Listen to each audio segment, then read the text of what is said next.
تل به په لار د میړنو سره ځم، یمه پښتون د پښتنو سره ځم. وای اغیار چې د دوزخ جبه ده، زه به جنت ته د پښتو سره ځم. سوچ راغونډ په یو مرکز یې نه کړم، هرې تپې ته د جرګو سره ځم. حمزه سفر که د حجاز وي نو هم زه د پښتون د قافلو سره ځم. سلامونه او نیکې هیلې قدرمنو اوریدونکو، دا د ریډیو پاکستان اسلام آباد بارانو نشریاتو پښتو څانګې آواز دی. زه یم ستاسو کوربه سردار یوسفزی او تاسو اورئ پروګرام ادبي محفل. د ادبي محفل پروډوسر دی محترم محمد امین بنګش. قدرمنو، د هر زیارت په ماښام باندې په ادبي محفل کې مونږ ستاسو دپاره راوړو یو پښتو ژبې مشاعره یا یو ادبي شخصیت سره زیریږو، ادبي میلمه سره د هغې د ژوند او خدماتو ادبي خدماتو په حوالې سره خبرې اترې کوو، یا بل داسې د پښتو ادب څه مختلف اصنافو باندې خبرې کوو. نن مونږ غواړو چې مونږ تاسو سره په دې پروګرام کې د پښتو ادب یو لوی نوم، لوی شاعر ادیب، خصوصا د طنز و مزاح په حوالې سره که مزاحمتي شاعري مونږ د ده وګورو، یو ډېر لوی نوم ماسټر شیر افضل صاحب. نو د هغې په ژوند او ادبي خدماتو به خبرې کوو، د هغې په چاپ او ناچاپو کتابونو به خبرې کوو، د هغې په ذاتي ژوند باندې به خبرې کوو، د هغې شعرونه به اورو. خو زه غواړم چې د هغې د پیژنګلو، د هغې په کتاب، د هغې په شاعرۍ خبرې کول نړوان دی. د هغې یو څو قطعې تاسو ته اړوان دی کوم، ځکه چې د هغې چې کوم د طنز و مزاح کومې قطعې دي، زیاتره شهرت هغې په هغې باندې مونتی دی. نو ماسټر شیر افضل صاحب چې په ثوابه کې د تحصیل رزړ یعقوبي کلی دی، د هغې څو قطعې چې غریب ګل وې په وړه خوله مې حق وې، غریب ګل وې په وړه خوله مې حق وې، که خبره مې خوږه وه خو زیږه شوه، خلک وایي کږه خوله په سوک سمیږي، زما سمه خوله په سوک باندې کږه شوه. بله قطعه ده ماسټر صاحب وایي لاړم جومات کې مې ټوپۍ ولیدې، چې په سر کړې څوک بلبل ته جوړ شي، ما وی چې خدایه به هر سم سړی وي چې تا ته راشي نو شیر ګل ته جوړ شي. ما وی توریه مبارک شه خبر شوی یما، چې ستا په کور کې یو ککې ماهتابان پیدا شو، هغه وی ورشه په خانانو باندې زیرې وکا، توری دیکان کره دیکان ابن دیکان پیدا شو. ما وی چې حج د مبارک شرورا، پتال وی فضل پاک غپور کړی دی، هغه وی ما سړی حج سکو خو په ټبر کې مې تربور کړی دی. قدرمنو اوریدونکو، داسې ډېرې خوندورې قطعې او شعرونه به په دې پروګرام کې شاملولی شي، او یو لنډه شان پیژنګلو تاسو سره د ماسټر شیر افضل ماسټر شیر افضل چې د ثوابه ضلع په تحصیل رزړ یعقوبي کلی کې په کال 1933 کې پیدا شو. قدرمنو اوریدونکو، ماسټر صاحب وایي چې کله کال 1940 کې تقسیم کېده، نو په دغه وخت کې ماسټر صاحب په اووم جماعت کې سبق وی په ګورنمنټ های سکول نوي کلی کې.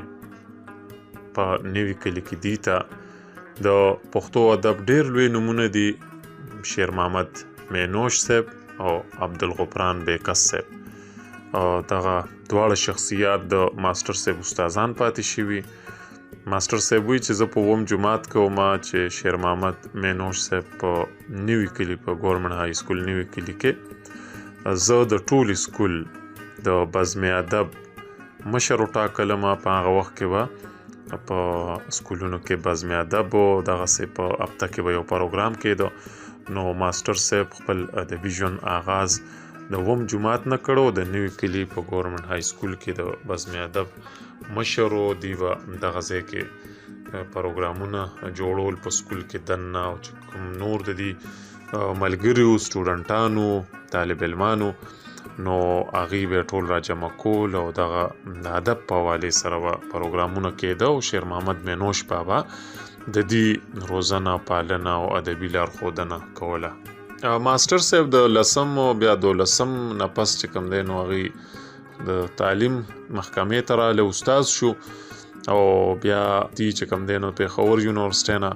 ریګولر امیډ وکړو. په امیډ کې دی ګولډ میډلیسټ دی فرست پوزیشن راغلو او دی بیا په کال 1953 کې دی استاد برتی شو. په کال 1993 کې دی د ګورنمنت های سکول نه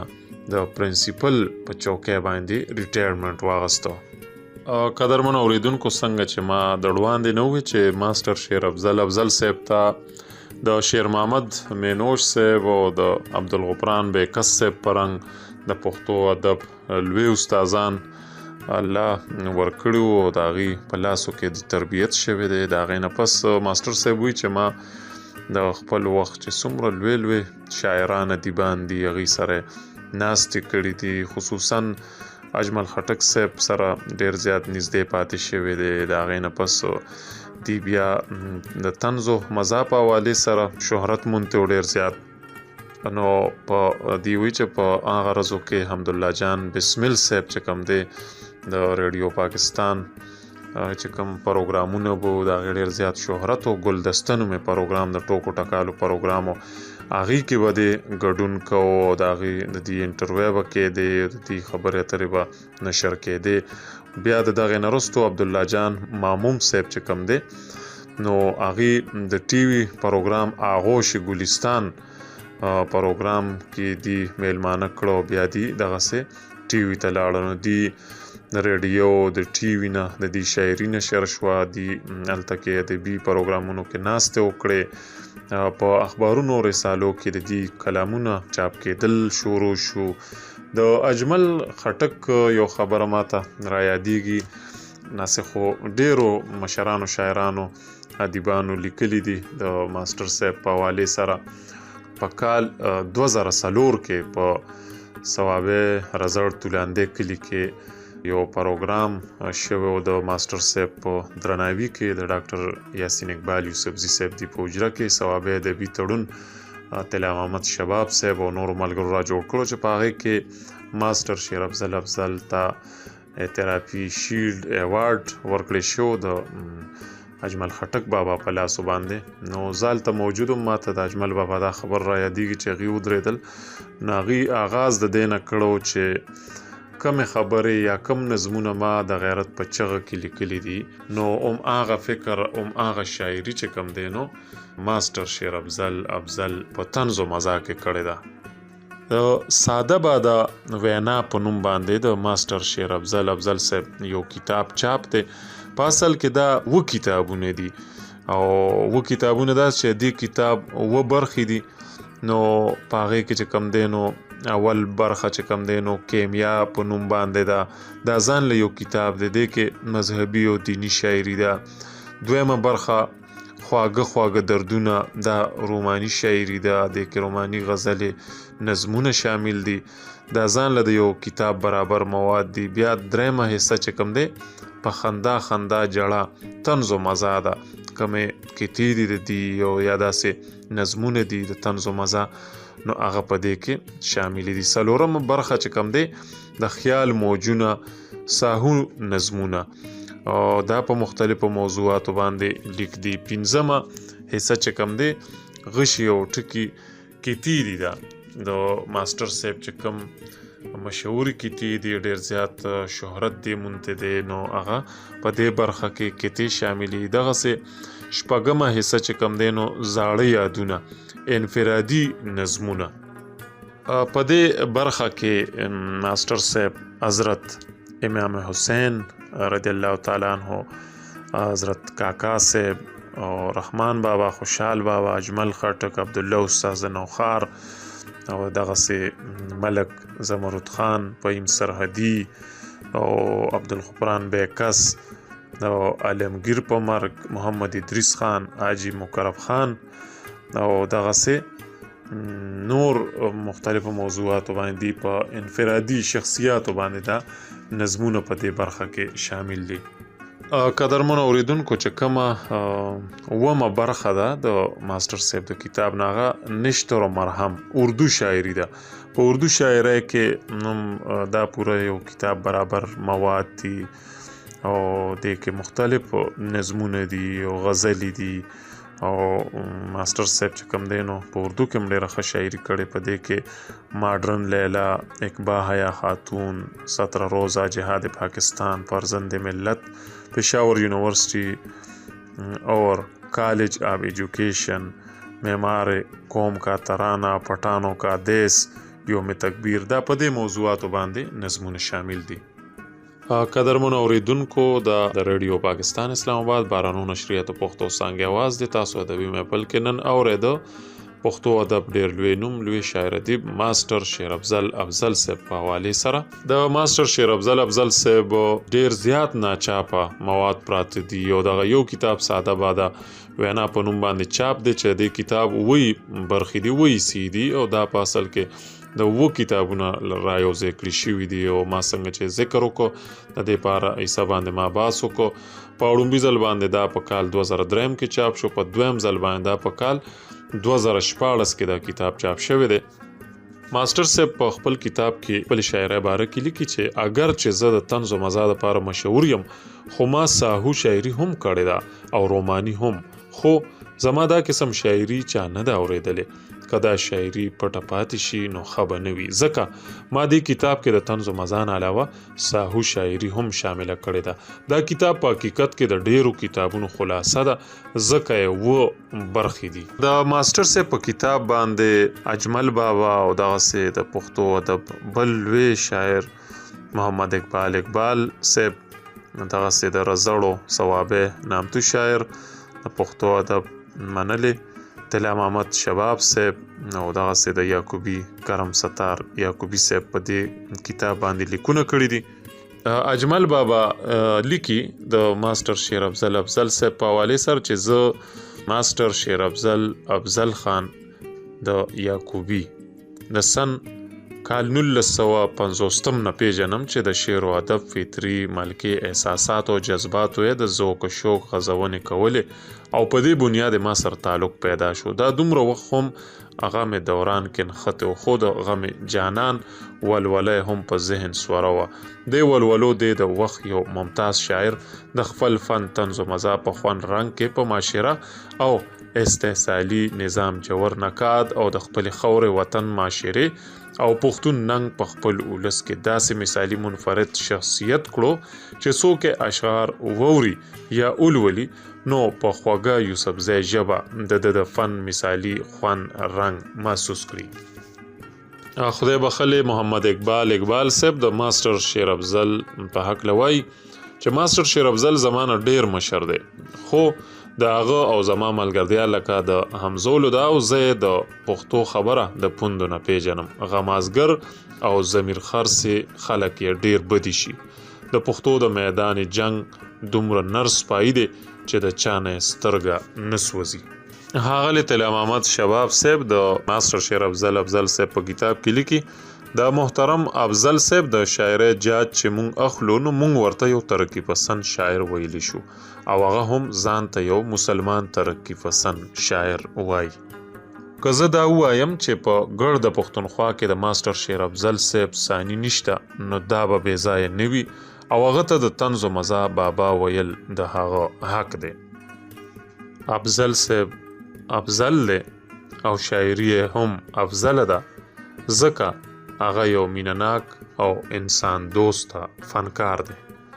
د دیار خان ایجوکیشنل فاونډیشن منتظم اعلی د اجرې مجلې مدیر کرم ستار یعقوبی د ماسټر شیر افضل صاحب په حقله وای اسه خو افضل صاحب د طنز و مزاح شاعر ګڼلی شي دی کې هیڅ شک نشته چې هغې د پښتو اکبر الابادي دی، خو د هغې شاعري صرف طنز و مزاح پورې محدوده نه ده. د هغې روماني شاعري ساهو نظمونه او غزل هم ځان ته جوت مقام لري. یو جماعت کې خواران دربو کې ولاړو، ګورم سچ خان غوړول جانماز دی، ما وی خدای ستا د کور نه چرته لاړ شو، دلته هم محمود ایاز دی. ما وی شعر نوکری دی مبارک شاه، کار دی څنګه دی چې خط دی او که شعر دی، وی چې چپ شه غږې مکوه مزیدي، تنخوا لږه د خدای فضل پکې ډیر دی. ماوی صاحب سره مې کار دی نوکر کلک شو، وې که جرنده دې د پلار ده خو په وار ده چې مې موټې ورله ګرم که مسکې شو وې چې زر ورشه کینی د سیب تلوار ده قدرمن اوریدونکو دا و د ماسټر شیر افضل صاحب کتاب ساده واده وینا په حوالې سره څو خبرې په هغې کتاب باندې چې کومو مشرانو کومو لیکوالانو لیکونه کړي د هغې نه لږې خبرې د هغې نه پس د ماسټر صاحب څو قطعې ستاسو په درانه خدمت کې وړاندې کړې شوې ماسټر صاحب بېشکه چې د پښتو ادب یو ډېر لوی نوم دی قدرمن اوریدونکو د ماسټر شیر افضل صاحب پرنګ شخصیات که څومره هم وقدرولی شي او نازولی شي نو دا به کم وي په دې باندې که هر څومره خبرې وشي هر څومره لیکونه پې وشي دا به کمې وي د دې ډېر زیات خدمات دي 13 ورځه پښتو ادبي سوسایټي اسلام آباد په اکیډمي اف لیټر اسلام آباد کې د ماسټر شیر افضل په درناوي کې یو ډېره درنه دستوره را جوړه کړې وه د دغې دستورې صدارت د پښتو ادب لوی نوم د پښتو ادبي سوسایټي اسلام آباد بانی سیکرټري جنرال اقبال حسین افکار وکړو په دغه موقع باندې د پښتو ادب لوی نومونه پی ایچ ډي سکالران ډاکټر انیب خلیل صاحب او ډاکټر حمایت الله یعقوبی صاحب مشران میلمانه او په دې موقع باندې د ډاکټر منظور افریدی صاحب چې کوم دی نو هغه اعزازي میلمه او هغلو سپېڅلو مشرانو پیزګدون صاحب او د هغې نه علاوه کرم ستار یعقوبی صاحب فضل ستار یعقوبی صاحب او خان کریم افریدی وقار علی شاه دریاب خورشید ابن لبید او داسې نورو ملګرو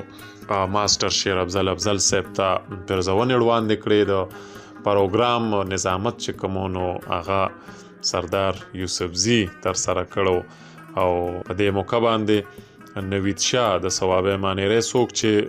د علامه اقبال اوپن یونیورسټۍ نه په ماسټر شیر افضل باندې ام فل هم کوي نو هغې په یو بنیادي مقاله وړاندې کړه او ناستو مشرانو ملګرو منظوم او منصور خراج وړاندې کړه ماسټر صاحب په دې موقع باندې موجودو هغې خپلو خبرو کې پښتو ادبي سوسایټي اسلام آباد دا هڅې او دا کوششونه وستایل او هغې خپله شاعري وړاندې کړه خپلې خبرې ملګرو سره شریکې کړې په دې موقع باندې پښتو ادبي سوسایټي اسلام آباد له طرفه دې ته یو اعزازي شیلډ هم وړاندې کړی شو په دغه پروګرام کې د ماسټر صاحب د پښتو شاعرۍ سره د هغې اردو شاعري هم وستایل شوه او چې کومه شاعري د هغې په کتاب ساده باده وینا کې چاپ ده په دغه اردو شاعرۍ کې ما د وړاندې نه ذکر وکړو چې په مختلفو موضوعاتو دي نظمونه چاپ دي قدرمنو ملګرو دا د ماسټر شیر افضل صاحب په حوالې سره داسې مختصر غونته پروګرام چې په دې کې تاسو د ماسټر صاحب کتې د هغې شاعرۍ په حوالې سره خبرې د پښتو ادب لوی نومونو چې کوم تاثرات دي په حوالې سره هغه تاسو واورېدل د پروګرام وخت په ختمېدو دی که مونږ هر څومره ووایو چې یاره ماسټر صاحب نورې خبرې وکړو نورې نو د دې باندې به لیکونه او خبرې ډېرې کمې وي نو مونږ به کوشش کوو چې په دې حوالې سره نور پروګرامونه ترتیب کړو پروګرام وخت په ختمېدو دی روان زیارت پر ورځ په ادبي محفل کې به ستاسو په خدمت کې یو ځل بیا حاضرېږو تر هغه وخته پورې خپل کوربه سردار یوسفزي او پروډوسر محمد امین بنګش ته ورکړئ اجازت دا پروګرام ستاسو په درانه خدمت کې د ریډیو پاکستان اسلام آباد بارانو نشریاتو پښتو څانګې له طرفه وړاندې کړی شو د لوی الله په امان